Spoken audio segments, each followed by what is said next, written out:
Gentlemen, it's Sunday. Means we play two quarterbacks. Weird system, but it works sometimes. Catch a punt, throw it across. Anyway, Scott Russell, got Zach Barnett, John Bryce. A little weird inside football scoop stuff there. Doug Sams is being a great dad.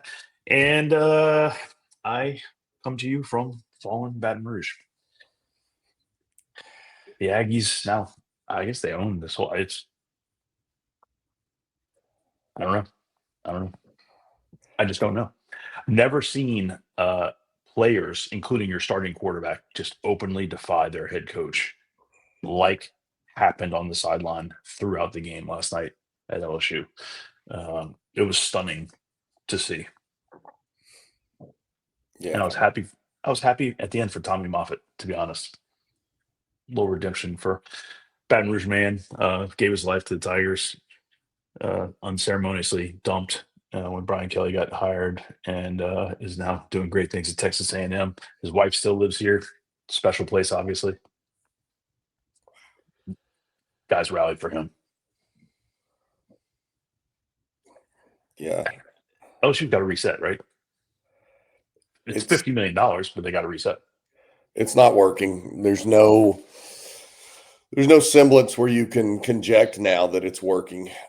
It's just you were ahead at home 18-14 going into halftime. You probably should have had a larger lead than that. You hadn't played particularly well, and you get run out of your own stadium a week after. I think it's important to note Vanderbilt didn't win that game by a touchdown last week. Vanderbilt won that game kneeling on LSU's throat at the 1-yard line when it had another score there for the taking, when Diego Pavia slid down and did his Johnny Manziel money sign, and that's how the game ended. So it's not just that LSU lost, it's that LSU has further lost footing in the SEC at a time that it's more dangerous than ever to lose that footing, because once you do, it's so much more difficult to get it back. It's harder to get back the ground you lose right now, because the things I've talked about on recent episodes of the Football Scoop podcast are still important, but they're not as important. And in-state talent in Louisiana will always be important. It doesn't mean the same that it meant 5 or 10 years ago. It doesn't, because free agency is alive and well in college athletics. I'll say this, man. Brian Kelly's a hell of a coach when it comes to hiring defensive coordinators, because that's Mike Elko, Clark Lee, and Marcus Freeman, who all have top 10, top 11 teams this morning. And Blake Baker might have one next year. Who knows? Yeah, I mean, I pride myself on trying to pinpoint the exact moment when a coaching tenure hits its peak and it's zenith or the opposite, whatever. I'm struggling with words this morning, but I feel like we all saw that in the third quarter when A&M just started pouring it on LSU, and it was obvious LSU had no answers both in that game and generally. A defense that they're supposed to hang their hat on was getting shredded. The offense has not looked good at any point this entire season, and really, this has never looked like it's working from the get-go.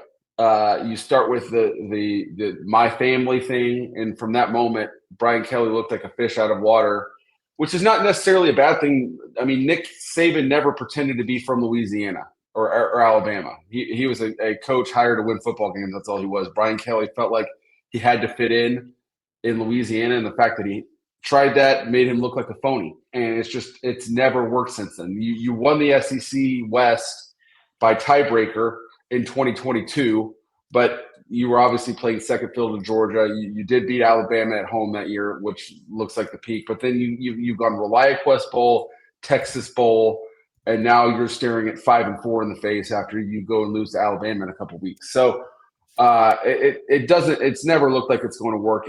Brian Kelly has no answers. And then I think you mentioned the $50 million figure, Scott, and I think we need to take a step back here. The record in buyout money was paid to Jimbo Fisher at Texas A&M. They got him there because a 10-year market resetting, 10-year, $75 million contract, and then extended him for no real reason, but they extended him, and that reset and now the A&M owes him $75 million. Well, and then the same person went and gave Brian Kelly a 10-year, $95 million contract at LSU. And so LSU's AD prides himself on being able to pull big fish. Well, if you give a market resetting contract and overpay, you can get people. But what are the results? Jimbo Fisher failed at A&M. Brian Kelly's failing at LSU, and now you get run out of your own building by Mike Elko, who's doesn't have by any means the skins on the wall that Fisher or Kelly had, but he's just a certified ball coach. Scott Woodard made those two hires you're talking about, Brian Kelly and Jimbo Fisher. I had a conversation with an agent last week, kind of saw where LSU was trending and said, do you think, I said, Scott Woodward, do you think he makes this call and, pulls the plug on Brian? I understand from speaking with local people here in Baton Rouge that the money is available to do that if he makes that decision. And the agent stopped me and goes, Scott, there's no way LSU is letting Scott Woodard make another decision. He said, I'm just telling you, they're not. I said, LSU's in the middle of a presidential search. They're real close. They're going to hire a new president in a couple of weeks. And he says, at that point, I think you're going to see some change. Yeah.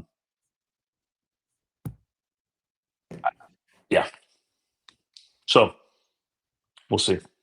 But it sure feels like change is happening here in the towards the end of the season. Well, they're not done losing. That's the other problem. Like, this is not a moment in the time capsule and you say, okay, we'll bury this because we're going to move forward and we've got these wins and we're going to close with momentum. And no, you don't. You're not going to close with momentum.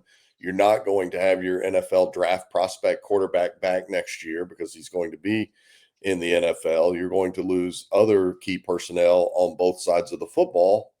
So yeah, you're just not done losing. You go to Alabama next week. Again, as I mentioned, those three defensive coordinators that were his final three at Notre Dame are a combined 19-4 with their teams on the year. New rankings come out today around 1 and 2 o'clock Eastern, respectively, for the coaches poll and the AP poll. All three of those teams are going to be inside the top 12, which means all three of those teams, those three teams being Texas A&M, Vanderbilt, and Notre Dame, are all viable college football playoff contenders, and you might not leave your state to go bowling at the Poulon Weed Eater Bowl, which, no disrespect, they make a fine machine. That was amazing. With LSU being off this week, I would not be surprised if their staff changes later today. They make a fine machine. God bless you, John Bryce. That was fantastic. Okay, so we've all kind of known this was going to be a very, very unique and interesting year with coaching changes. We just can all see it coming. The one I don't want to say never, but didn't think it would happen was Texas. I mean, Steve Sarkisian won the recruiting battle to get Arch Manning. He's finally got Arch playing, not playing at a high level, but he's got next year, and that'll be Arch's senior season. And you just assume Sarkisian will be there. Well, this report comes out yesterday morning before Texas strolled into Stark Vegas, like all good teams do, and it was a stunner. Saying this is from The Athletic. Diana Rossini saying that Sarkisian's representatives. Sarkisian is represented by CA, Jimmy Sexton, Ed Morenowitz. Sarkisian's representatives have had conversations with people in the NFL, letting them know he'd be open to returning to the league as a head coach this time. Sarkisian came out after the game. I thought it was I don't know. Let me read to you what Steve said at the end of his thing. He said, obviously I'm upset because this all happened, blah, blah, blah, blah, blah. But this is how he closed his statement. His statement only went on for 1 minute. And he said, okay, so I've got a small circle when I make decisions on what I do and what I don't do. Nobody would ever speak on my behalf without me knowing. So where that report came from, I'd love to talk to that person because it's absolutely ridiculous. So again, he says, I've got a small circle. No one would speak on my behalf without me knowing. So where did that come from? What Steve didn't say was, guys, there's no way I'm leaving this place. I got Arch Manning come back for a senior season. I'm gonna win a national championship here before I would ever consider leaving. He didn't. He said, I got a small circle, and they would never tell people that without me approving it. That was odd. Yeah, it sounded like he wasn't upset that it happened. It was upset that he got caught. You know, the type of thing when you're in school and you get caught doing something. Like it sounded like Sark said, "Hey, you know, to his agents, you know, if these jobs come open, I'd be interested to have a conversation." His agents did their job. That got out, and it didn't come from Sark's mouth, but that seems more likely to me than Diana Rossini, who's a respected reporter, just making that up out of thin air. And then so you had the weird dynamic play out during the game of when that came out Saturday morning. It was interpreted kind of in Texas circles as, okay, well, you guys want me to hire a play caller. Well, here's my leverage. I'll just leave. I'm going to do this my way. You're not going to force me into hiring someone else. If you're going to force me to hire a play caller, I'm just going to leave. And then you go out and you fall behind by 17 points to Mississippi State on top of how your team's already underperformed this season. And then the tenor kind of turns, all right, well, A, can you leave if this is what it's going to be? And B, why would any NFL team even want a coach that's falling behind Mississippi State by 17 points after winning by the skin of your teeth at Kentucky? Like, what type of NFL prospect are you even to begin with?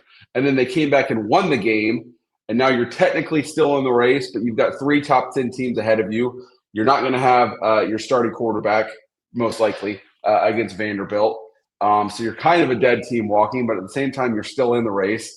So it's just a really weird dynamic where, as you said, Scott, at no point did he come out and say, I'm going to be in Austin next year.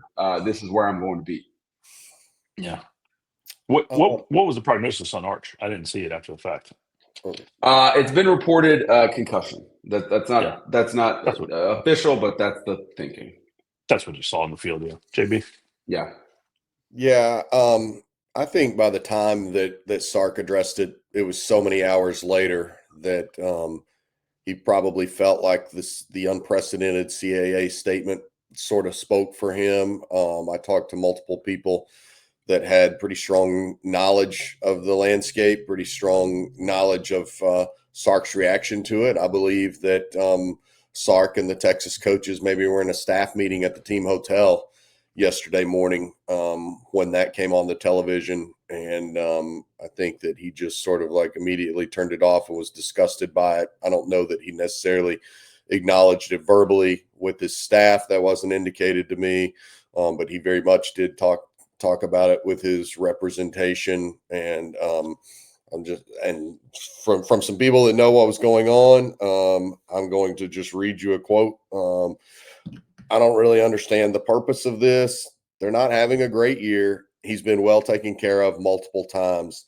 This person goes out on a Saturday morning, doesn't check it with anybody related with Texas or his reps, and it's just BS that's laughable. Like his job in the NFL, his job is better than half or more of the jobs in the NFL right now.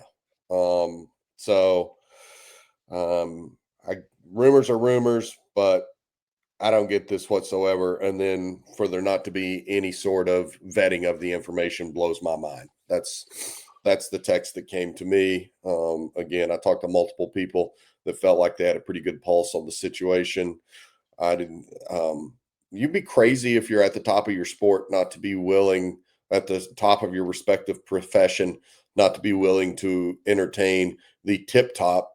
But I don't think that means that he's engaged in trying to entertain those potentials right now. The NFL has very strict rules on when it can even conduct its hirings and how that process must go. So I don't think Sark's anything more than engaged on trying to find a way to get Texas to score more points. That was Arch Manning's best collegiate performance yesterday. Texas had to show a little more grit and fight than maybe we thought that the Longhorns might have over the course of this season, the last 2 weeks, to win in completely different ways, but they won. They're still very much alive as a potential playoff team. They're going to have a chance to be a potential playoff team that might ruin their hated rivals' perfect season in a few weeks. So, I didn't. This person's right. Like when you do NFL contracts, when you try to drill down on some coaching salaries, I believe Sean Payton is the highest paid NFL coach at around $20 million per year, plus some bonus incentives. There are a few guys out there that are in the $12 to $14 million range, but Sark's creeping up on that range himself, and he's got a great situation there. So when this person says his current job is better than half or more of the head jobs in the NFL, I tend to believe it. But even still, that's 16. So that's 16 jobs you would be interested in leaving for, potentially. No, that's saying it's better than half or more, and that's not saying then you assess it on a case by case basis. That's not automatically saying it's better than half or more. Is not saying that means there's half or more that he would automatically walk out the door for. It's saying he already has a great situation that's better than at least half of the league, in this person's opinion, that knows the landscape very well. And by the way, Sark is making right at $11 million plus the potential for way more incentives beyond that. So then you're talking about there's only a half dozen or so NFL jobs paying more than what Sark is making right now.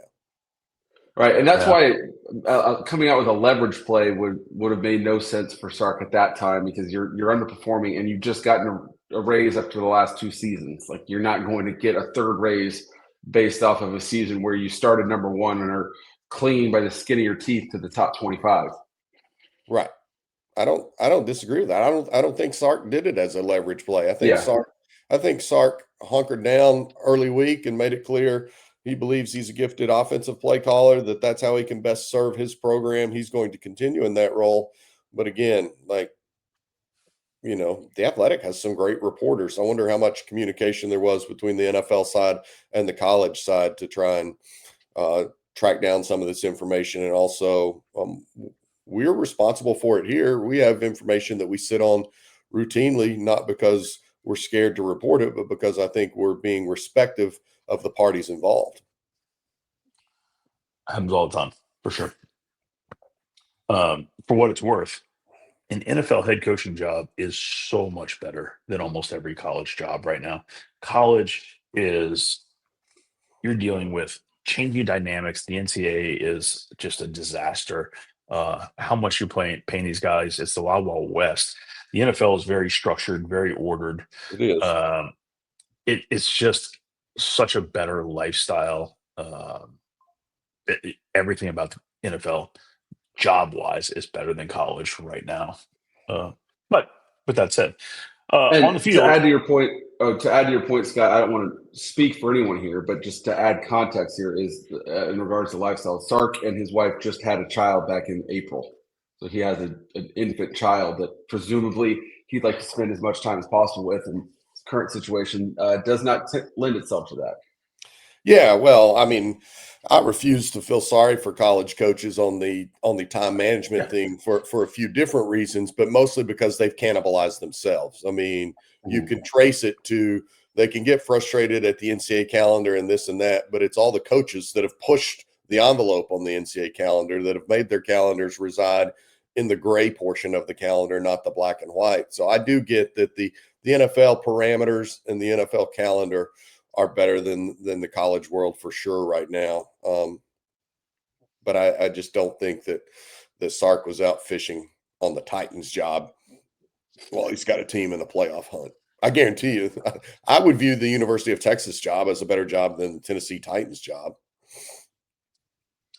I'm speaking purely hypothetically, but if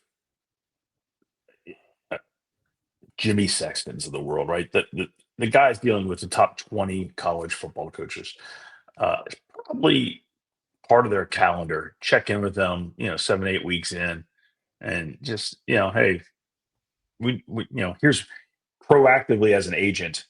Hey, looks like we got a shot at doing a new deal here. Or, hey, I'm already getting calls from ADs. Like, it might be something over here. By the way, the NFL is kind of interesting.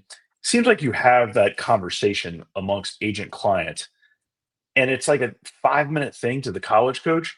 And he's like, yeah, Jimmy, that makes sense. Sure. Yeah, I mean, explore the NFL because I got Arch next year, and then I'd be willing after that. So, yeah, go ahead and explore if you want to get me in those conversations, sure. But I'm fully invested here at Texas right now, of course. I don't think that's wild. I don't think that's crazy. I think that's part of the agent's job. Um, and Yeah. whatever. Yeah. All right. Mhm. Let's talk games. So we're 20 minutes in. Let's go a minute here. Zach, I got to go to Texas. They came back and found a way. You warned us all along. They were going to struggle here. Kentucky is kind of a trap thing. No, so not necessarily for that reason, but they really did struggle.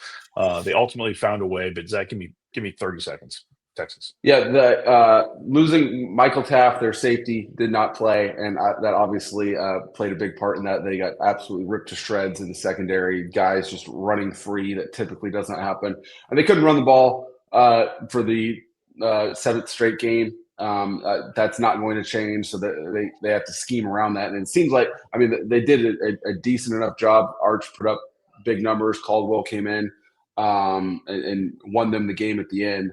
But this team has fatal flaws that you're just kind of waiting for someone, especially as the competition gets better over the final month, to expose. Good, JB. I was just going to say what's blowing my mind, and I guess maybe I didn't do a good enough job of listening to you all August and September preach about the trap game component of this, is that finally when Texas returns home to host top 10 Vanderbilt next weekend, it will be Texas's first home game in 42 days. 42 days. That's scheduling malpractice by the SEC. It truly is. That's ridiculous, and that's really unfair to the Texas Longhorns fans, and for all the decisions that are made in college football right now, and everything driven by money. There's probably not enough made with the fans in mind, because the fans are what have lifted up the sport to these heights, and no fan base should go 42 days without a home game in the heart of its season. Yeah, Texas obviously is unique because the Oklahoma game counted as a home game. Yeah. But they're not alone. Texas A&M had 3 straight home games, and now they're paying for it. They're about to go on the road for a 3rd straight week. That should never – you should never, ever have a conference team go 3 straight road games. That should never happen. Quick shout out to Texas receiver. The 2 catches, both on the right edge, going out obviously the winner, but the one that Arch threw also. I was like, how did that kid catch that ball and get a toe down, hold a toe down? That was just outstanding. A hell of a lot of heart to come back and get that win, because Stark Vegas was rocking. All right, Yeah, Lane and I mean goes in- Mississippi State. Sorry, go ahead. That's enough on that game. Go ahead. Yeah, that's tough. I would agree. Mississippi State. Sorry, moving right along. To Ole Miss, Lane's offense looked awfully good, like really good. On the broadcast, they're like, man, Oklahoma hasn't allowed any points in the first quarter, and Lane's just rolling down their throat. I think everybody kind of goes, why did he put in Simmons on that 3rd down right at the goal line, and then he brought him back in? What are we doing here, Lane? But they played well, and they gave up no rushing yards early on. Golding's defense was interesting. I think that probably says more about Oklahoma's lack of run game. They to this point in the season, they've only consistently run the ball in South Carolina. So that's been a theme for them, and that's why Mateer didn't have a great game, because he had no support. But to your point, Scott, Lane and the headsets at Ole Miss did more to slow down Ole Miss's offense than Oklahoma did. The putting Simmons in and then was bizarre, and then you had the odd moment that will be hard to top from just overthinking the situation. Was when Ole Miss went for it from the Oklahoma 25-yard line on a 4th and 1, when Oklahoma's offense, you had control of the game. Oklahoma's offense had done nothing. Punt the ball, you'll get it back in 3 plays. They went for it, and then their play call was a direct snap to the running back, running right into arguably the best defensive tackle room in college football, where the scheme asked for a quarterback to block a blitzing corner. And that corner ended up making the tackle, because surprisingly the quarterback didn't block him and the snap was bobbled. It was just way overthinking it by 500 degrees. And fortunately for Ole Miss, it didn't cost them the game. Yeah, I thought Ole Miss offense looked really good, except when it didn't look really good. I thought it bogged down. too much inside the 20. I know they technically scored on all their red zone trips. They did not cash touchdowns on those red zone trips, because if they would have, they wouldn't have been defending a last second Hail Mary toward the end zone. The contest would have been cemented long before that. So a lot of good by the Ole Miss offense. I also think that Lane Kiffin would tell you this Sunday morning that they left a lot of points out on the field. I don't think there's any doubt of that. They should have been in the 40s, and they should have won that game by 11 plus points and not been sweating and needing a crazy special teams turnover that they couldn't cash in with a first down, not getting an incredible gutsy play call to set up first and goal at the 10, and then you have first and goal at the 10 and you kick a 37-yard field goal to still make it a one-possession game. So, again, some great things by Ole Miss, some stuff absolutely left out on the field. And Ole Miss now, their remaining schedule is South Carolina at home, Florida at home, some FCS school that I don't remember right now, and then at Mississippi State, the Citadel. Okay, and then at Mississippi State. So, yeah, they're not in, but they're close to in. Yeah, they've weathered it. Now, we thought last year after they beat Georgia that they would coast into a playoff bid, and then they found a way to stub their toes at Florida. I don't see that happening this year, but the complete opposite is true of Oklahoma. Oklahoma survived the first half of its season, and now the fade is imminent. And it started yesterday, and now they go to Tennessee next Sunday night. I believe that's going to be the dark mode blackout game for the Vols. Then they go to Alabama 2 weeks after that.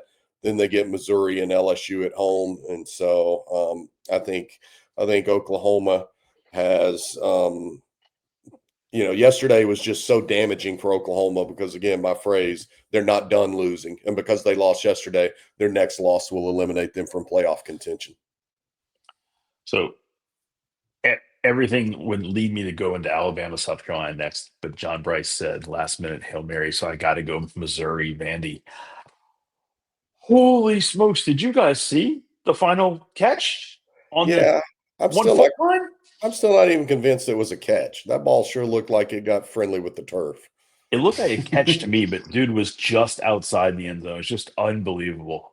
I thought that was great theater. It's good everything. Theater for sure. Yeah. Once again, that's a game that that Vanderbilt should not have been defending its goal line in the last minute. I mean, it had to work hard to be in that position to win the game and take absolutely nothing away from the doors to do what they did the last 2 weeks, to beat those teams at home is no small feat. And again, like Clark Lee, Doug Samuels, our colleague, makes the point all the time about the job that Cignetti has done. But Cignetti hasn't rebuilt Indiana. He's built Indiana. There was no football heritage there. Vanderbilt's football heritage is well over 100 years old when the SEC was like 6 teams, including Sewanee. So it's a similar build, not rebuild, by Clark Lee at Vanderbilt, and it's just phenomenal. Yeah. All right. Alabama, South Carolina. Alabama couldn't have played any worse, and yet they found a way at the very end. South Carolina. Why can't you hold on, guys? Any thoughts? Not surprised. I wasn't surprised that this game was closer than the experts thought. You're Alabama. You're coming off of, you played 4 straight top 20 teams, beat them all. First SEC team in history to do that over 4 consecutive calendar weeks. So a letdown going on the road at night. You're not going to, probably not feeling your best, not going to play your best. That wasn't super surprising to me. So I credit to Alabama for getting the win more than I demerit South Carolina for losing. Although it seemed like it was obvious South Carolina let them score at the end. And John, I had your voice in my head of, you always play for a touchdown, don't play for a field goal. College kickers are getting better, but they're not automatic. If I'm South Carolina, I'm trying to make Alabama kick a field goal there. Yeah, I get your point, but they're not automatic, and we saw it yesterday with Martin Grammatica's son in the USF Memphis game, in a game that USF suffered a come-from-ahead loss that will haunt the Bulls all season long. But yeah, I'm a firm believer that, especially at the collegiate level, you never stop scoring touchdowns. You never stop. And if you can't score a touchdown with 30 seconds to play in a game and still win that game, then you didn't deserve to win that game. Agreed. Indiana finally exposed the new UCLA. Anything else need to be said? I mean, pick 6 on the second play of the game Yeah, right was away. enough for them to win. All right. Oregon struggled to find their offense against Wisconsin. Kind of unusual, but it's another win for the Ducks. Hell of uniforms, by the way. Those were fire. The Grateful I Dead. saw, when Dante Moore went down, Oregon went to a walk-on quarterback, and I saw Dan Lanning getting some questions about that. Why? I mean, you've recruited that position very, very well. Why is a walk-on playing? Which I understand, but Dan stood up for his guy. He was like, "Look, he's our second best quarterback right now. Come watch practice. He's doing his job." And he was beloved in the locker room. Yeah. Yeah. The Ramblin' Wreck. How good is Haynes King? Yeah, I don't know why we're not getting some more Hainsman Trophy talk. He deserves it. It should be out there. What he's doing, they're setting new records every week, and his superlatives are incredible as well. So they're 8-0. They're undefeated this deep into the season for the first time in their history as an ACC member. Did I mention that they're selling their biggest home game of the year? Yeah, maybe I did. Yeah, a couple times. I mean, how about Pointer. those Jimbo Fisher quarterbacks? You have Haynes King absolutely killing it at Georgia Tech. And to me, it's an example of why the portal is good because, I mean, he's a perfect scheme fit for what Brent Key and Buster Faulkner want to do. You couldn't design a better quarterback for their scheme than Haynes King. And then you had Connor Wegman at Houston get a big win on the road against the defending Big 12 champions. Massive win. And Wegman played well, played really well in that game for them, and bowled it into the end zone for a touchdown late that sort of sealed the – like Houston was in control, but I think Connor bowled it in from a yard out to make it 24-0, and you knew that it was Blouse's lights, whatever, at that point. Dip your toes in the waters of Lake Minnetonka. It was over. You mentioned Houston, so strength coach Kurt Hester died yesterday. He was an inspiration for many. The way he lived his life, he literally just poured into all of his players, former players, everybody he worked with. He was an inspiration and will be tremendously missed. Hell of a person.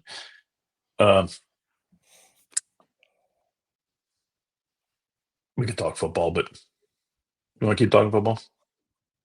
Yeah, I'm down to talk football. All right, let's keep talking football.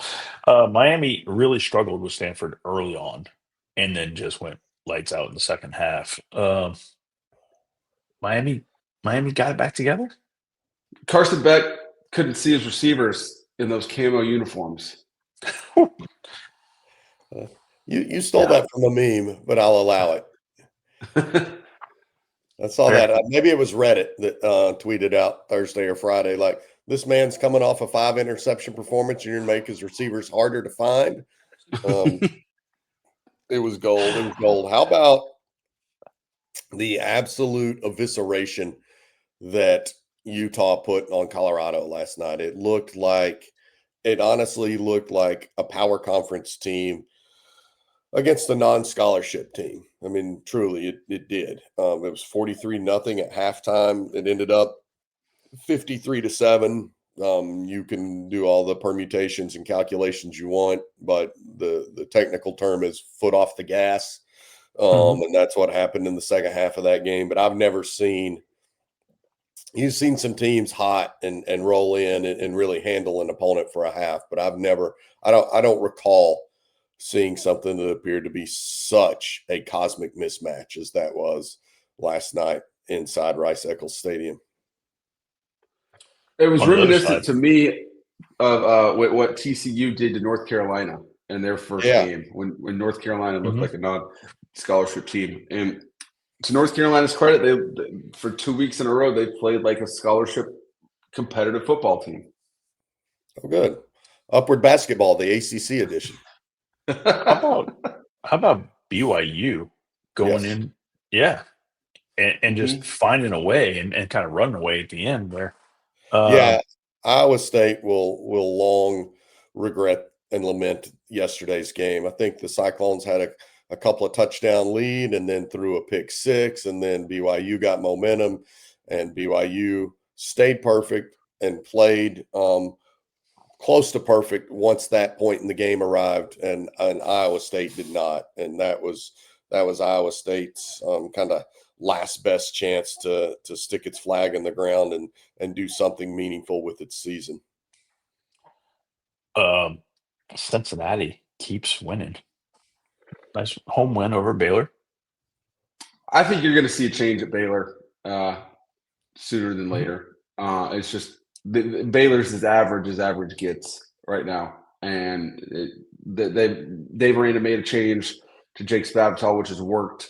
The offense has certainly improved from where it was, but the defense is just not good enough. So he's made the changes he can. He's made the moves he can make to extend himself, and the results are the results. So I think that job's going to open.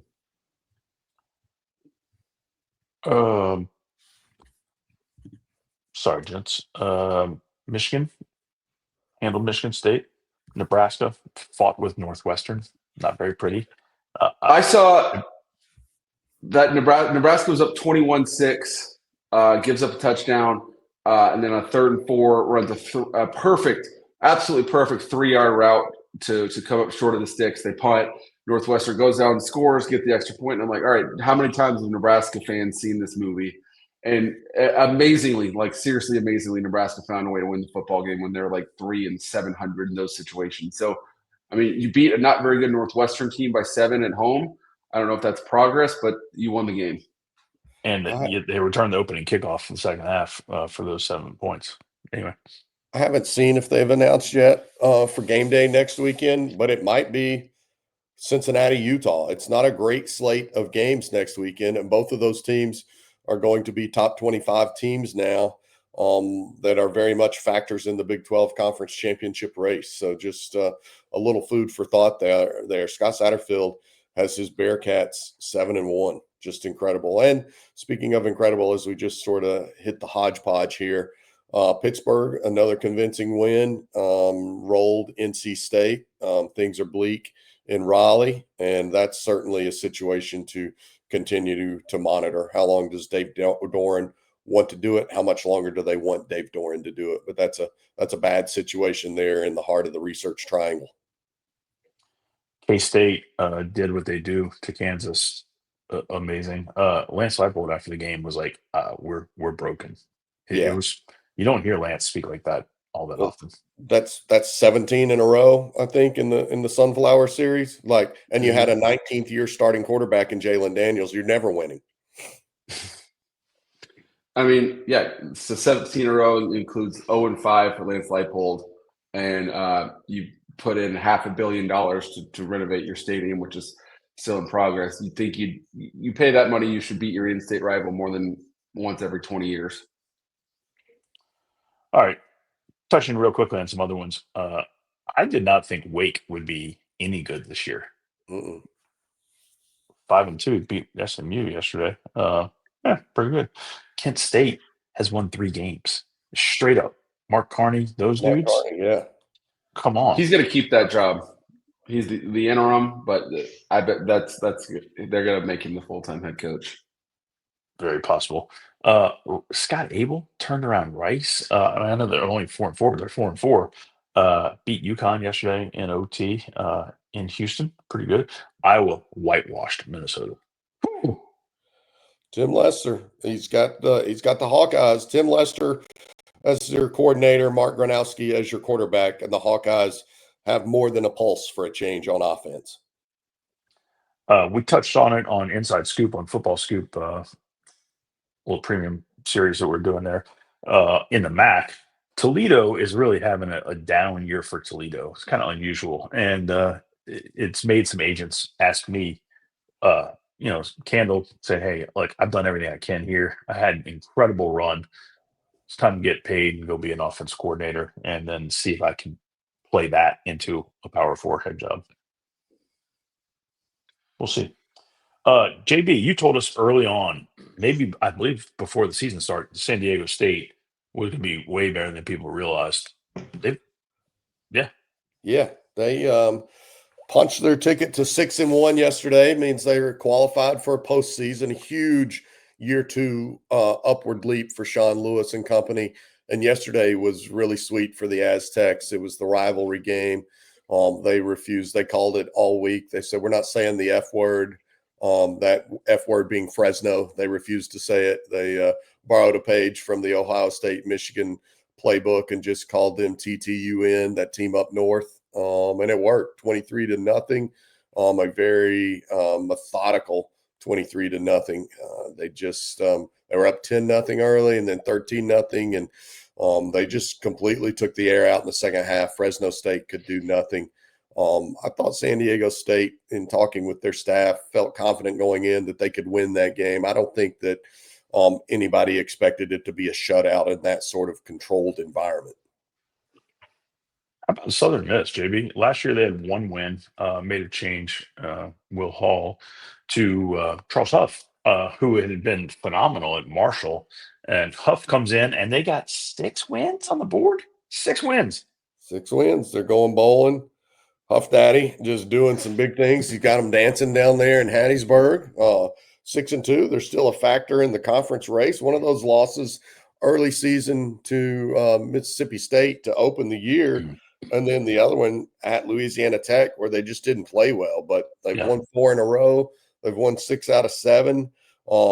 They got Butch Jones in Butch Jonesboro, Arkansas for their next game on Saturday, November 8th. So they got a couple of weeks to collect themselves and reflect on being bowl eligible, which is the first time since Will Hall guided the Golden Eagles to a bowl game maybe 3 years ago in a 500 season. So big things for Huff. He's got Braylon Braxton triggering the offense, a guy that we wrote about and spotlighted on Football Scoop because he turned down money from some power conference programs, both to be a starter and to be a premium paid number 2 quarterback at some power programs. And there he is. It would be one of the most phenomenal stories. It might be the most encapsulating story of what college football is right now if Charles Huff can take this Southern Miss squad to play for a conference championship after winning that conference championship at an entirely different school last year. That would be incredible. Huff had one of the best lines of the night. He said, hey, this is great and all, but you got to keep winning. He's like, if we finish the season with 6 wins, then we got to go to Shreveport, play a bowl. Ain't going to be anybody happy to be going to Shreveport. Woo. He's right about that. He clearly doesn't know about those weed eaters. I mean, you said they make a fine machine. Navy is undefeated. Undefeated. So I'm very excited. I'm going to write about that this midweek at Football Scoop because Navy goes to North Texas this week. And Texas just set the AAC record with 608 passing yards, I believe, Drew Mestemaker, which included a dropped wide open 54-yard touchdown pass. So this easily could have been 650 plus. 2007, Navy went to North Texas and won that game 74-62. So we're going to remember that game this week as we could see maybe not 130 points, but easily 100 plus because both of these offenses are as good as it gets in college football. Blake Horvath. This is a kind of a rote comment, but Blake Horvath should be getting Heisman consideration for what he's done. He's piloting that offense like a Navy fighter pilot. He is, and we should be talking more, and we have talked about Drew Cronick being a Broyles Award, not only a candidate, he's got to be a finalist. He's got to be in that top 15 that gets pared down to 8, that gets pared down to 6 or 4 or whatever the path is. I can't recall immediately off the top of my head, but there's not an assistant coach anywhere in college football who's had a more profound impact than Drew Cronick the last 2 years at Navy, and this further cements that. And I think Drew Cronick has a great chance to be an FBS head coach much sooner than later. Let's not forget, he took Lenore Ryan at the D2 level to unprecedented success for that program very quickly, turned around the Mercer Bears. And now you got Mike Jacobs doing great things there after also having done great things at Lenore Ryan. And so Drew Cronick, we wrote about it in a recent Intel piece. He's starting to get a lot of looks. And I watched Drew Cronick at a place like James Madison if the Dukes can't hold on to Chesney, and I think they're going to have a hard time holding on to Chesney. A head coach can turn the program around just like that. Temple, understand Drayton was just, they were terrible. Casey Keeler comes in, all the dude does is win football games. They're 5-3. Nice win over Tulsa on the road last night. Huff comes in, goes from 1 win. He's got 6 wins mid-season. Casey Keeler's got 5 wins on the board. I mean, we're looking forward to a cycle where the consensus is that there's going to be more good jobs and good candidates. Casey Keeler wins. I mean, I don't know if he's a fit at a certain place, but you could do a hell of a lot worse, and plenty of schools will, than do Casey Keeler. I mean, the guy's been a professional football coach or a head football coach since about 1972 and racked up like 497 wins for a reason. It was UMass, but Drinkle's team just put up their 5th win. Nice job up there at Central Michigan. Yeah, I was getting ready to touch on them. I'm actually wearing the Central Michigan swag today in honor of those guys.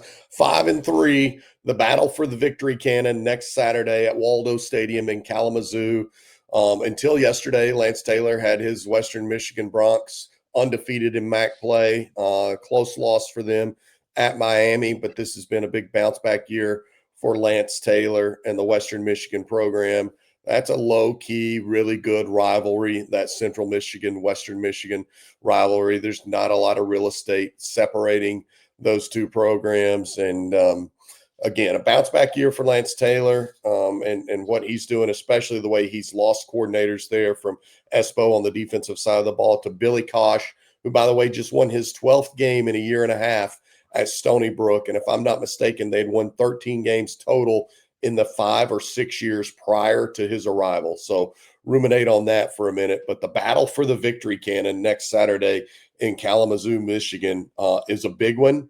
And either Western Michigan will climb to its 5th win or Central Michigan will gain bowl eligibility in year 1 under Matt Drinkle, who's an FBS head coach for the first time ever, and in a program that was in absolute disarray when he got there, that had been embroiled into the Connor Stallions cheating scandal at Michigan. So really phenomenal work. And it's Drink and its offensive coordinator, Jim Chapin, its defensive coordinator, Coach Cronin, and then general manager Aiden Upfer has done a fabulous, fabulous job with that program.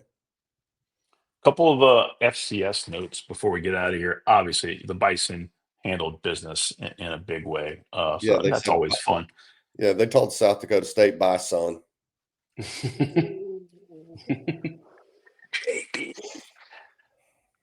Friday night, the Pandas came down and just smacked that. They said they appreciated the fireworks after the game, after they celebrated their win at Sac State. That was fun. Good job. I'm still waiting on Montana to send me a locker room video, just letting you know. Presbyterian had a chance to go 8-0, just an incredible story, non-scholarship, and Dayton got them pretty good. So, Dayton's a very good football team.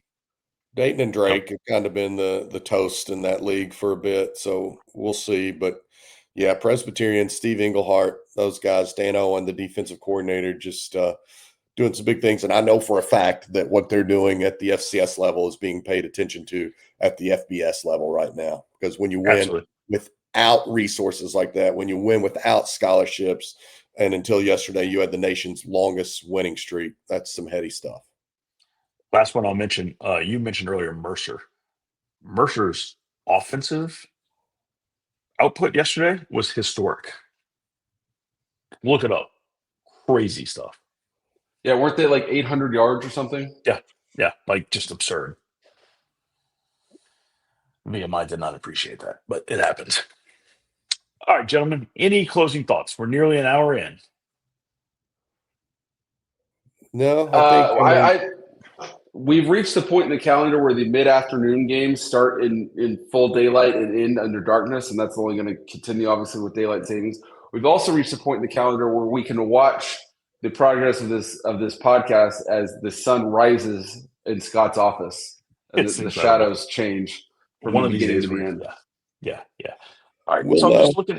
I'm looking ahead for next weekend. South Carolina's at Ole Miss, Georgia Tech, NC State, Oklahoma, Texas, Texas Tech, K State at K State. Cincinnati, Utah, obviously. Penn State, Ohio State. Ooh, Ohio State's goal. Buddy, whew, that one might be worth watching just to see what they do. Vandy's at Texas, Georgia, Florida. I mean, I'm Yeah. telling you, the best option for game day is Cincinnati, Utah. There's not another good. I mean, you could go Oklahoma, Tennessee, and bill it as a playoff eliminator, which is what it is. I mean, the loser of that game officially sees its season end and is no longer in the CFP discussion. So you could do that, but I just think Cincinnati, Utah would be a more compelling game day scene. But who would have ever thought we would be on the opening weekend of November when we have games like Georgia, Florida, Penn State, Ohio State, Notre Dame, Boston College, Ole Miss, South Carolina, and we're sitting here saying the best option for game day is Cincinnati at Utah. What a world. I hope they go to Oklahoma at Tennessee just for the comedy factor after everyone yelled at them for going to another SEC game. Just to go SEC again would be hilarious. My closing thought is I don't know if I've been more excited for an SEC shorts for tomorrow than I mean, first of all, Vandy Pitt showed up and in real life and was the toast of the town in Vandy. I mean, I saw the Christmas card pictures flying around last night. SEC shorts, A&M donkey slapping LSU in Baton Rouge at night. It's going to be epic. I'm a fan. SEC shorts, good job, boys. Real quick, shout out Tarleton State, 9-0, a very convincing road win against Eastern Kentucky yesterday. Walt Wells has done a really nice job with the Colonels program, and they had just knocked off Jeff Ferris and Austin Peay a couple of weeks prior. So Tarleton State being 9-0 absolutely was not on my bingo card. Neither was Tennessee Tech continuing its unbeaten surge under Bobby Wilder and what he's done there. Now they might have the nation's longest winning streak. I think 8-0 this year and won their last 4 last year. So they're right around 12 games in a row. Phenomenal work there. Austin Peay got back on track. A lot of great football being played at the FCS level. Football Scoop Podcast. We love doing this. So we're here on Sundays, Tuesdays, Thursdays. Tell a friend. We certainly appreciate it. Everybody have a great Sunday. Peace.